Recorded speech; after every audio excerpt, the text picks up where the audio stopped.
আসসালামু আলাইকুম রহমতুল্লাহি ওবরকাতুহু। সম্মানিত দর্শক, আজকে যখন এই ভিডিওটি করছি ঠিক সেই সময়টিতে আমাদের ডক্টর মোহাম্মদ ইউনূস অন্তর্বর্তীকালীন সরকারের প্রধান, নোবেল লরিয়েট, তিনি তার প্রিয় কন্যাকে নিয়ে আর ছোট্ট একটি বহর নিয়ে সুইজারল্যান্ডে আছেন।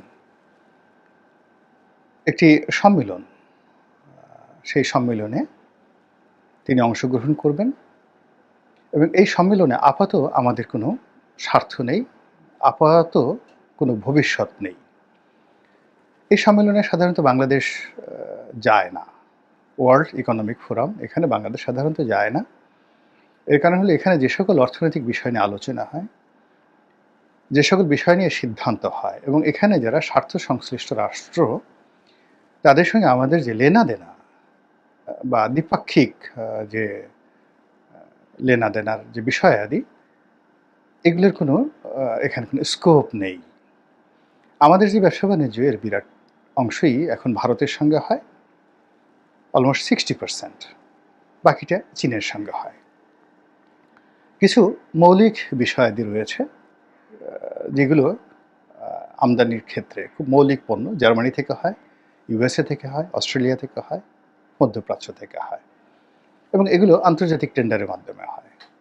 আমাদের দেশের যে ডাইরেক্ট ফরেন ইনভেস্টমেন্ট, রেমিটেন্স, মানে বিদেশি যে খাতগুলো রয়েছে, এই খাতগুলোতে এই যে ফোরামে যারা আসবেন তাদের কারোরের সঙ্গে এখানে ডাইরেক্ট ইনভেস্টমেন্ট কিংবা সেই দেশে জনশক্তি রপ্তানি কিংবা আমাদের দেশের কোনো প্রকল্পে অর্থায়ন, এরকম কোনো বিষয় এই সম্মেলনে নেই। তারপরেও আমাদের ডক্টর মোহাম্মদ ইউনূস সাহেব সেখানে গিয়েছেন। অনেকে বিরূপ মন্তব্য করছেন যে দেশের এই দুরবস্থার মধ্যে টাকা খরচ করে তার কী দরকার ছিল যাওয়ার। সরকারি হিসাবে তিনি 4 দিন থাকবেন, 4 কর্মদিবস সেখানে থাকবেন। দেশের যে ত্রাহিতারি অবস্থা, তাতে এই 4 দিন সময় তার জন্য, তার উপদেষ্টাদের জন্য এবং বাংলাদেশের জনগণের জন্য খুবই গুরুত্বপূর্ণ। তিনি ঐক্যের প্রতীক এবং তার যারা সহযোগী তাদের আশা আকাঙ্ক্ষা এবং ভরসার প্রতীক। তিনি আছেন তো তার উপদেষ্টারা আছেন, সমন্বয়করা শক্তি পাচ্ছেন। তিনি নেই, অনেকের কাপড় চোপড় মুহূর্তের মধ্যে নষ্ট হয়ে যাবে, অনেকে জ্ঞান হারিয়ে ফেলবে, অনেকে উন্মাদ হয়ে যাবে। তো কাজেই তার বিদেশ ভ্রমণ খুব একেবারে নেহায়েত না হলেই নয়, এরকম জায়গা ছাড়া বিদেশ ভ্রমণটা তার জন্য হারাম। তিনি যদি শুধুমাত্র বসে থাকেন তাহলে তার সরকার গতি পাবে, প্রাণ পাবে।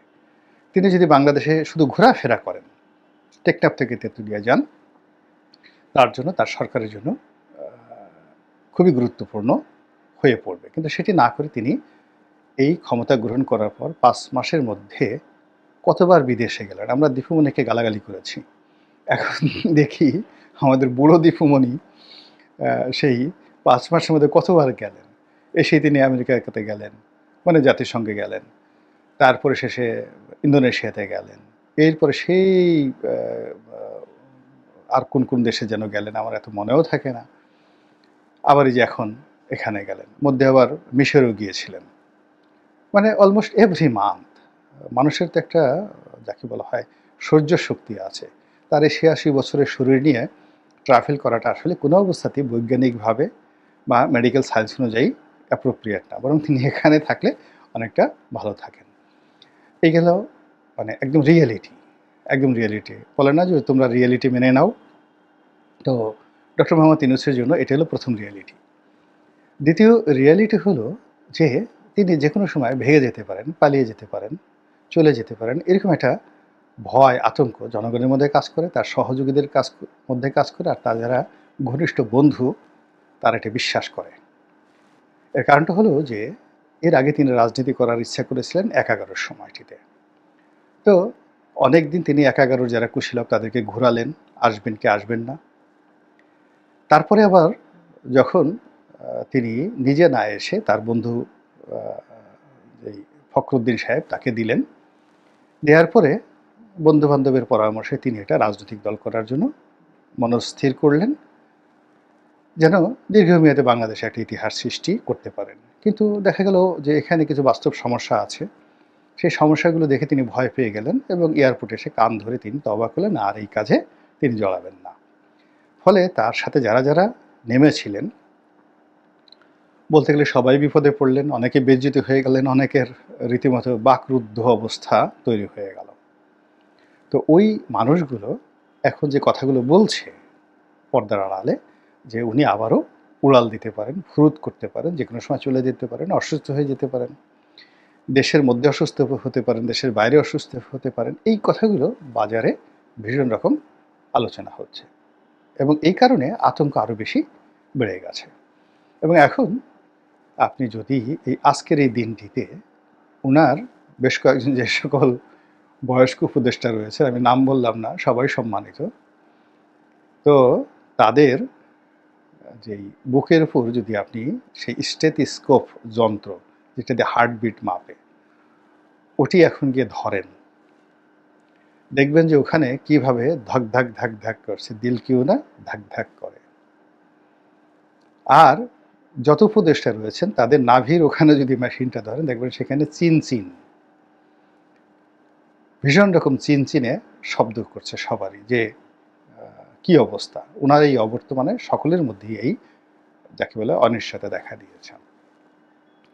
সর্বোপরি তিনি অতি সম্প্রতি এক সাক্ষাৎকার দিয়েছেন একজন প্রথিতযশা সাংবাদিককে, খুব আলোচিত সাংবাদিক, আলোচিত সাক্ষাৎকার, এবং তার সেই বক্তব্য আলোচিত, এবং সেখানে তিনি যে সকল কথাবার্তা বলেছেন, সেই কথাবার্তার কারণে তার প্রতি নির্ভর করা, আস্থা রাখা, বিশ্বাস করা, এটি খুবই দুরূহ একটা বিষয়। সবাই মনে করবে যে না, তিনি একজন আনপ্রেডিক্টেবল ম্যান, এবং এই যে তার যে ক্ষমতায় আগমন, ক্ষমতায় আরোহণ, আজকের দিন পর্যন্ত ক্ষমতায় থাকা, কোনো কিছুই তিনি সিরিয়াসলি নেননি, এটিকে নেয়ামত হিসেবে গ্রহণ করেননি যে আল্লাহ একটা দায়িত্ব দিয়েছে, পবিত্র দায়িত্ব। তিনি বলেননি যে সফল হব নচেত মরে যাব, আল্লাহ দায়িত্ব দিয়েছে, দায়িত্ব পালন করবই। কিন্তু মনে হচ্ছে যে উনি রাস্তাতে যাচ্ছেন আর এরকম একটা ঘটনা ঘটছে। তো তার সেই সাক্ষাৎকারের পরে তার যে ক্ষমতা থাকা, দীর্ঘমেয়াদে প্রলম্বিত করা, ধারাবাহিকতা বজায় রাখা, এগুলো নিয়ে যথেষ্ট বিতর্ক তৈরি হচ্ছে। আর তার চিরশত্রু এই মুহূর্তে, আগে ছিল না, বাট তিনি ক্ষমতায় আসার পর তার চিরশত্রু ভারত। তাদের যে মিডিয়াগুলো রয়েছে, গদি মিডিয়া, নরেন্দ্র মোদীর গদি মিডিয়া, তারা যা মুখে আসে ডক্টর মোহাম্মদ ইউনূসকে কেন্দ্র করে বলে যাচ্ছে। এখন এই যে উনি সুইজারল্যান্ড গিয়েছেন, আমরা কিছু বলিনি, কিন্তু ভারতীয় মিডিয়া, যেখানে বাংলাদেশে প্রচুর দর্শক, তো পাঠকও আছে, সেখানে তারা সরাসরি প্রশ্ন করছে যে তিনি সুইজারল্যান্ড থেকে ফিরবেন তো, আর কিচ্ছু বলার দরকার নেই, এই যে একটি কথা, তিনি ফিরবেন তো।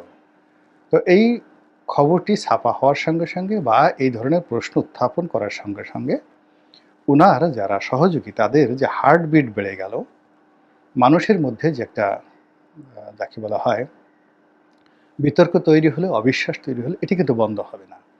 এবং আমাদের দেশের একটা লক্ষণ হলো যে কিছু না কিছু বটে, কিছু না কিছু রটে, মানুষের মুখে যখন খই ফুটে, তখন ধরে নিতে হবে যে পেছনে গণ্ডগোল আছে। এবং আমাদের এই দেশে জনগণের মুখ দিয়ে যখন কোনো কথা বের হয়ে যায়, সেটি সুসংবাদ হোক, দুঃসংবাদ হোক, সেটি কারো বিরুদ্ধে গীবত হোক, যা কিছু হোক না কেন, সেটা বাস্তবায়িত হতেই থাকে। এর সাথে যখন পতন হবে, তার 1 বছর আগের থেকে লোকজন বলছিল যে না, ভাবসাব ভালো না, পতন হবে। আপনাদের মনে আছে যে সেই 1989 সনে এরশাদ সরকারের জাদ্রেল মন্ত্রী শাহ মুয়াজ্জেম, তো তিনি তখন এরশাদের মানে ক্ষমতা একেবারে তুঙ্গে। তো হঠাৎ করে তার মুখ ফসকে একদিন বলে ফেলল যে বিরোধী দল বারবার বলে ক্ষমতা হস্তান্তরের জন্য। কোথায় ক্ষমতা হস্তান্তর করব?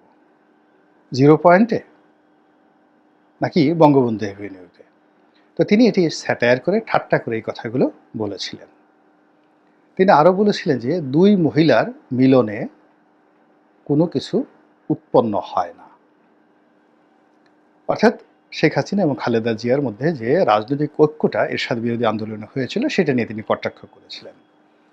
তার এই দুটো কটাক্ষের প্রাকৃতিক জবাব, অর্থাৎ আল্লাহর পক্ষ থেকে যে জবাব, এটি আসার জন্য ১ বছর অপেক্ষা করতে হয়নি।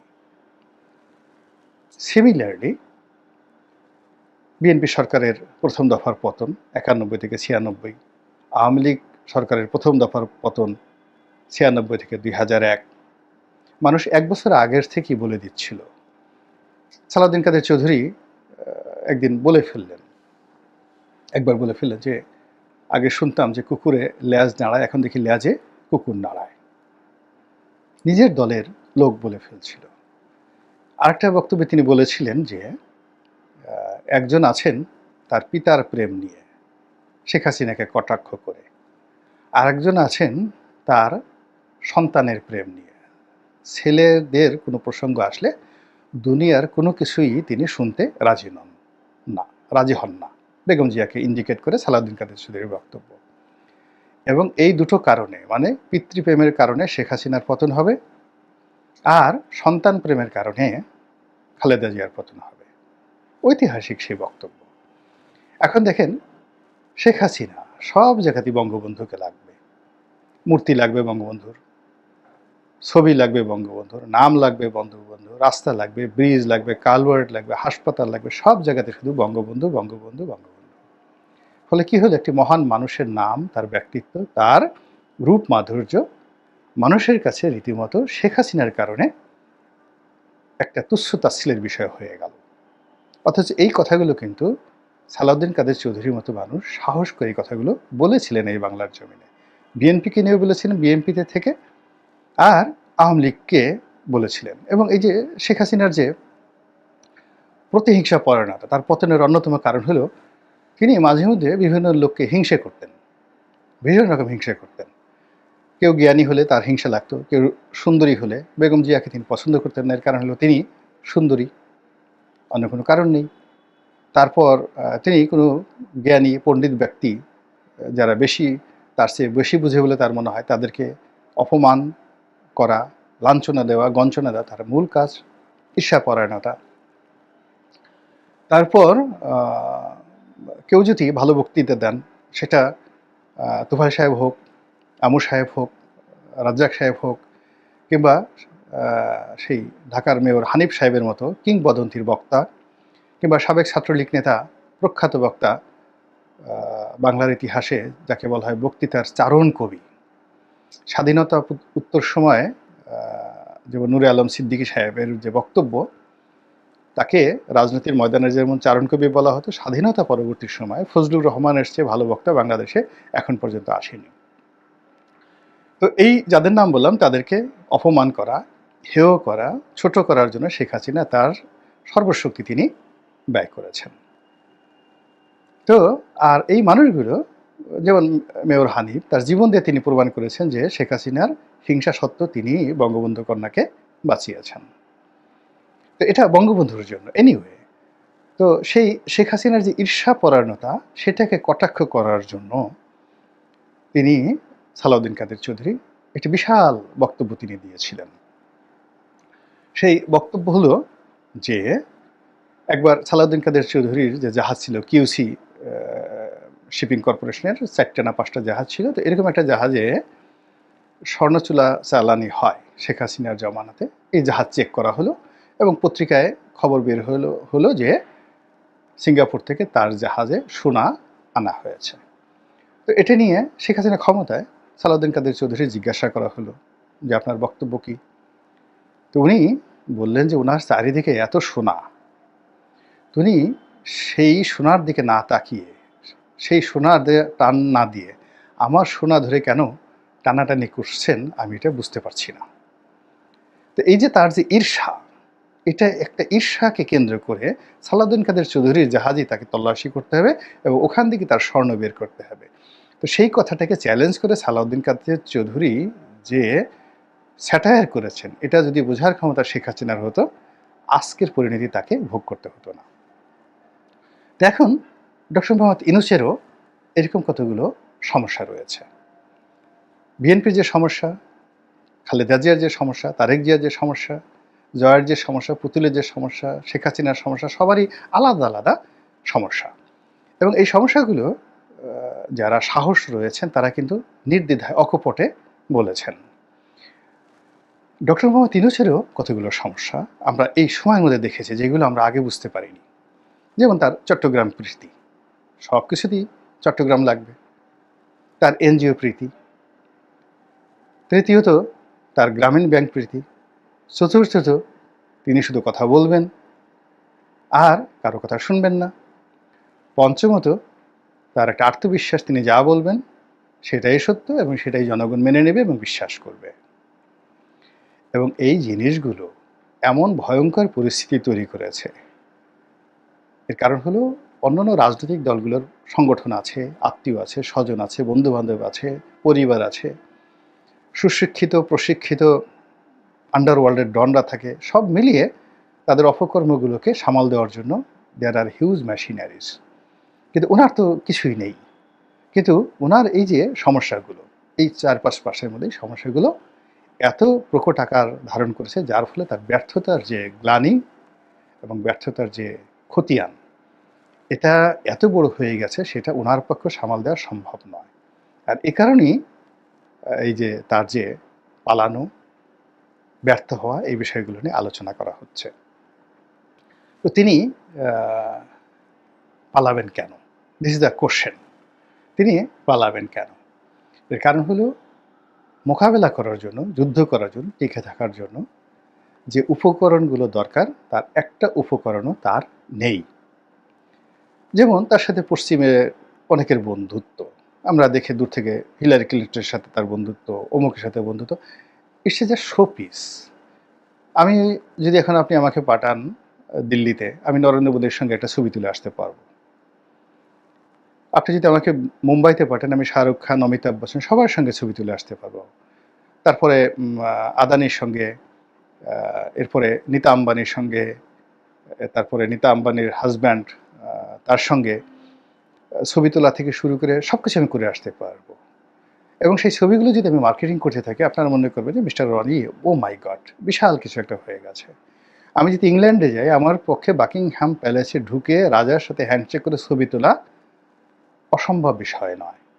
হোয়াইট হাউসে ঢুকে প্রেসিডেন্টের সঙ্গে দেখা করার জন্য আমাকে খুব বেশি কষ্ট করতে হবে না। আপনিও পারবেন যদি আপনার সেই ধরনের ইচ্ছা থাকে। কিন্তু সবাই এগুলোকে মার্কেটিং করে না। আমি আমার জীবনে, আমি শুধু এটা বলি, আপনি দেখেন আমার জীবনে আমি কোনো দিন শেখ হাসিনার সঙ্গে একটা ছবি তুলিনি, কক্ষনো না। কোনো মন্ত্রী, মিনিস্টার থেকে শুরু করে কারো সঙ্গে আমার কোনো ছবি নেই, কোনো ছবি নেই। আওয়ামী লীগে ছিলাম, একটা জেনারেল মেম্বারশিপ আমার ছিল না। বিএনপিতে আমার একটা সাধারণ সদস্য পদ পর্যন্ত নেই, 20 টাকার মেম্বারশিপ নেই। কেন? এর কারণটা হলো যে আমি যদি যোগ্যতম হই এবং এই দলের জন্য যদি আমি ফ্রুটফুল হই, অর্থাৎ দল আমাকে গুরুত্বপূর্ণ মনে করতে হবে, তাহলে আমার কোনো মেম্বারশিপের দরকার নেই, কিছুই দরকার নেই, পদ পদবি কিচ্ছু দরকার নেই। আর আমি যদি দলের জন্য বোঝা হই, আমি যদি দলের জন্য বোঝা হওয়ার পরে আওয়ামী লীগের সাধারণ সম্পাদক হই ওবায়দুল কাদেরের মতো, কিংবা ধরুন অন্য আরেকজনের মতো আওয়ামী লীগের যাকে বলা হয় সর্বোচ্চ যেটা প্রেসিডিয়াম, সেই প্রেসিডিয়ামের মেম্বার হই, বিএনপিতে যদি সেই নীতি নির্ধারণী যে কমিটি, সর্বোচ্চ নীতি নির্ধারণ কমিটি কিংবা মির্জা ফখরুল সাহেবের মতো হই, কিন্তু দল আমাকে পছন্দ করছে না, তারেক রহমান সাহেব পছন্দ করছেন না, তখন ওই সকল পদ পদবি আমার জন্য অপমান, লজ্জা এবং মনোপীড়ার কারণ হবে। কর্মই মানুষকে তার কাঙ্ক্ষিত জায়গায় নিয়ে যায়। তো এখন ডক্টর মোহাম্মদ ইউনূস যে সমস্যাগুলো, উনি তো বুঝে গেছেন যে তিনি যেভাবে তার সম্পর্কে একটা ধারণা তিনি তৈরি করে ফেলেছিলেন, যত বিশালভাবে নিজেকে উপস্থাপন করেছিলেন, এটা করতে পারবো, ওটা করতে পারবো, তাকে বসানোর সঙ্গে সঙ্গে পুরো আমেরিকা, ইউরোপ, বাংলাদেশে চলে আসবে।